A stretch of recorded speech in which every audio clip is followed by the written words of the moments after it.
ಮಾನನಷ್ಟ ಪ್ರಕರಣದಲ್ಲಿ ರೋಹಿಣಿ ಸಿಂಧೂರಿಗೆ ಹಿನ್ನಡೆಯಾಗಿದೆ. D Roopa ದಾಖಲಿಸಿದಂತ case ರದ್ದತಿಗೆ high court ನಕಾರ ಅಂತ ಹೇಳಿದೆ. ಆಗೋದಿಲ್ಲ ಅಂತ ಹೇಳಿದ ಹೈಕೋರ್ಟ್ ಅರ್ಜಿಯನ್ನ ವಜಾಗೊಳಿಸಲಾಗಿದೆ. ಕಾನೂನು ಹೋರಾಟದಲ್ಲಿ ಡಿ ರೂಪಾಗೆ ಮುನ್ನಡೆ ಆಗಿರುವಂತದ್ದು. ರೋಹಿಣಿ ಸಿಂಧೂರಿ ಅವರಿಗೆ ಹಿನ್ನಡೆಯಾಗಿದೆ. ಡಿಫಾಮೇಷನ್ ಕೇಸ್ ಹಾಕಿದ್ದು. ರೂಪಾ ಬಗ್ಗೆ ಅವಹೇಳನವಾಗಿ ಮಾತನಾಡಿದ್ರು ರೋಹಿಣಿ ಸಿಂಧೂರಿ. ಈ ಹೇಳಿಕೆ ನಂತರದಲ್ಲಿ ರೂಪಾ ಅವರ ವರ್ಗಾವಣೆ ಆಗಿದೆ. 6 ತಿಂಗಳವರೆಗೆ ನನಗೆ ಸಂಬಳ ನೀಡಿರಲಿಲ್ಲ, ನನಗೆ ಹುದ್ದೆ ತೋರದೇನೆ ವರ್ಗಾವಣೆ ಮಾಡಿದ್ರು. ರೋಹಿಣಿ ಹೇಳಿಕೆಯಿಂದ ಕುಟುಂಬಕ್ಕೆ ಮಾನಸಿಕ ಯಾತನೆ ಆಗಿತ್ತು. ಇದೆಲ್ಲವೂ ಕೂಡ ಕೇಸ್ ದಾಖಲು ಮಾಡಿದ್ರು. ಇದೇ ಕಾರಣಕ್ಕೆ ಪ್ರಕರಣವನ್ನ ದಾಖಲು ಮಾಡಿದ್ರು ರೂಪಾ ಮೌದ್ಗಿಲ್ ಅವರು. ಮಾನನಷ್ಟ ಮೊಕದ್ದಮೆಯನ್ನ ಹೂಡಿರೋ ಕೋರ್ಟ್ ಇದನ್ನ ರದ್ದುಗೊಳಿಸಬೇಕು ಅಂತ ರೋಹಿಣಿ ಸಿಂಧೂರಿ ಅವರು ಹೈಕೋರ್ಟ್ ಹೋಗಿದ್ರು. ಬಟ್ ಕೋರ್ಟ್ ಈಗ ಅರ್ಜಿನ ವಜಾಗೊಳಿಸಿದೆ, ಕೇಸನ್ನ ರದ್ದುಗೊಳಿಸಿಲ್ಲ.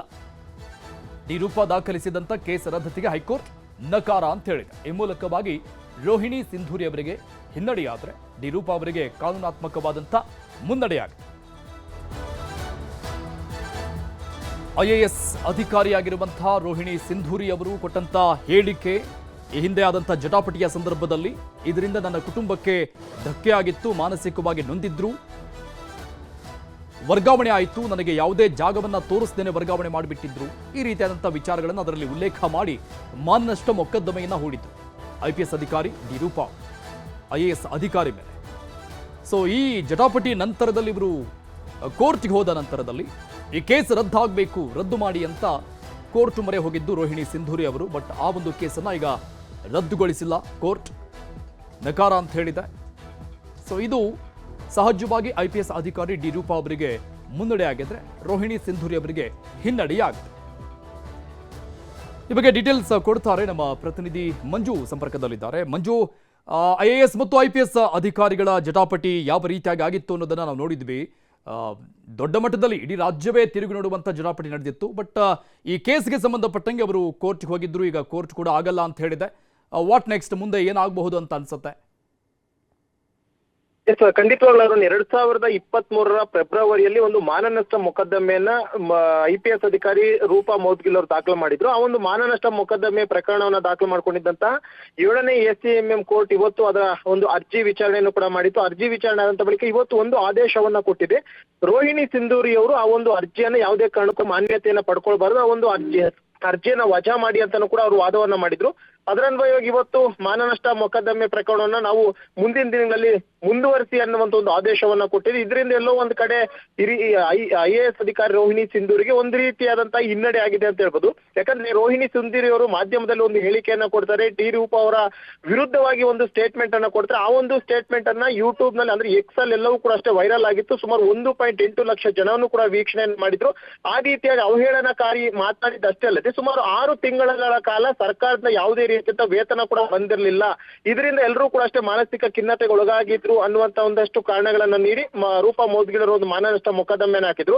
ಜೊತೆಗೆ ಆಕೆ ಕೊಟ್ಟಂತ ಹೇಳಿಕೆಯಿಂದ ಯಾವ ರೀತಿಯಾಗಿ ಅಂತಂದ್ರೆ ತನ್ನ ಪತಿಯಾಗಿರ್ಬೋದು, ತಂಗಿ ಮತ್ತು ಮಕ್ಕಳೆಲ್ಲರೂ ಕೂಡ ಅಷ್ಟೇ ಮಾನಸಿಕ ಯಾತನೆಯನ್ನು ಅನುಭವಿಸುವಂತಾಗಿತ್ತು. ಆ ಒಂದು ಕಾರಣಕ್ಕೋಸ್ಕರ ಈ ಒಂದು ಮಾನನಷ್ಟ ಮೊಕದ್ದಮೆ ಅರ್ಜಿ ಇದನ್ನ ಪುರಸ್ಕರಿಸಬೇಕು ಅಂತ ಒಂದು ವಾದವನ್ನ ಮಾಡಿದ್ರು. ಆದ್ರೆ ಎಲ್ಲೋ ಒಂದ್ ಕಡೆ ಈ ರೋಹಿಣಿ ಸಿಂಧೂರಿ ಅವರ ಕೂಡ ಅಷ್ಟೇ ಇದನ್ನ ಯಾವುದೇ ಕಾರಣಕ್ಕೂ ಕನ್ಸಿಡರ್ ಮಾಡಬಾರ್ದು. ಯಾಕಂದ್ರೆ ಅವರು ಹೇಳಿರುವಂತಹದ್ದು ಆ ಒಂದು ಹೇಳಿಕೆಗೆ ವಿರುದ್ಧವಾಗಿರುವಂತದ್ದು. ಜೊತೆಗೆ ಡಿ ರೂಪಾ ಏನೆಲ್ಲ ಒಂದಷ್ಟು ಆರೋಪಗಳು ಮತ್ತೆ ಆರೋಪಕ್ಕೆ ತಕ್ಕಂತೆ ಅವ್ರು ಮಾತನಾಡಿದ್ರೆ ಬಿಟ್ರೆ ಯಾವುದೇ ವೈಯಕ್ತಿಕವಾದಂತ ಒಂದು ದಾಳಿಯನ್ನ ಮಾಡಿರಲಿಲ್ಲ ಅನ್ನೋದನ್ನು ಕೂಡ ವಾದ ಮಾಡಿದ್ರು. ಎರಡೂ ಕಡೆ ವಾದ ಪ್ರತಿವಾದ ಆಲಿಸಿದಂತ 7ನೇ SCMM ನ್ಯಾಯಾಲಯ ಇವತ್ತು ರೂಪಾ ಮೌದ್ಗಿಲ್ ದಾಖಲಿಸಿದಂತ ಕೇಸನ್ನ ಮುಂದುವರಿಸಬೇಕು ಮತ್ತು ರೋಹಿಣಿ ಸಿಂಧೂರಿ ಏನ್ ಅದಕ್ಕೆ ತಡೆ ಕೊಡಬೇಕು, ಅದಕ್ಕೆ ಸ್ಟೇ ಮಾಡ್ಬೇಕು ಅಂತ ಹೇಳಿದ್ರೆ ಅದು ಯಾವುದೇ ಕಾರಣಕ್ಕೂ ಸ್ಟೇ ಮಾಡೋದಿಲ್ಲ ಅನ್ನೋ ಒಂದು ನಕಾರಾತ್ಮಕವಾದಂತ ಆದೇಶವನ್ನು ಕೊಟ್ಟಿರುವಂತಹದ್ದು. ಥ್ಯಾಂಕ್ ಯು ಮಂಜುನಾಥ್ ಡೀಟೇಲ್ಸ್ಗೆ. ಪ್ರೀತಿ ಮಾಡಿ ಮದುವೆಯಾದ ಯುವಕನ ಮನೆಗೆ ಬೆಂಕಿ ಹಚ್ಚಲಾಗಿದೆ.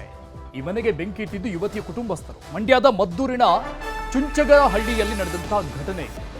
ಪ್ರೀತಿ ಮಾಡಿ ಮದುವೆಯಾಗಿದ್ದಂಥ ಕಾರಣಕ್ಕಾಗಿ ಮದುವೆಯಾದ ಹುಡುಗನ ಮನೆಗೆ ಹುಡುಗಿ ಕಡೆಯ ಕುಟುಂಬಸ್ಥರು ಬೆಂಕಿ ಹಚ್ಚಿದ್ದಾರೆ. ಯುವಕ ವಿನೋದ್ ಹಾಗೂ ಕಾವ್ಯ ನಡುವೆ ಪ್ರೀತಿ ಇತ್ತು. ಕಾವ್ಯಗೆ 18 ವರ್ಷ ಆಗ್ತಾ ಇದ್ದಂಗೆ ಇಬ್ರು ಕೂಡ ಮದುವೆ ಆಗಿದ್ದಾರೆ. ಈ ಮದುವೆ ವಿಚಾರ ಗೊತ್ತಾಗಿ ವಿನೋದ್ ಮನೆಗೆ ಬೆಂಕಿ ಇಡಲಾಗಿದೆ. ಕಾವ್ಯ ಕುಟುಂಬಸ್ಥರು ರೊಚ್ಚಿಗೆದ್ದ ಕಾವ್ಯ ಕುಟುಂಬಸ್ಥರಿಂದ ವಿನೋದ್ ಮನೆಗೆ ಬೆಂಕಿ ಹಚ್ಚಲಾಗಿದೆ. ಮುಕ್ಕಾಲು ಭಾಗ ಸುಟ್ಟು ಕರಕಲಾಗಿದೆ. ಆ ಯುವಕನ ಮನೆ ಬೆಂಗಳೂರಲ್ಲಿ ಎಲೆಕ್ಟ್ರಿಷಿಯನ್ ಆಗಿದ್ದ ವಿನೋದ್ ಕೆಲಸ ಮಾಡ್ತಾ ಇದ್ದ. ಈಗ ಸ್ಥಳಕ್ಕೆ ಮದ್ದೂರು ಪೊಲೀಸರು ಭೇಟಿ ಕೊಟ್ಟು ಪರಿಶೀಲನೆ ಮಾಡ್ತಾ ಇದ್ದಾರೆ. ಸಂಬಂಧಪಟ್ಟಂಗೆ ಕೇಸ್ ಕೂಡ ದಾಖಲಾಗಿದೆ.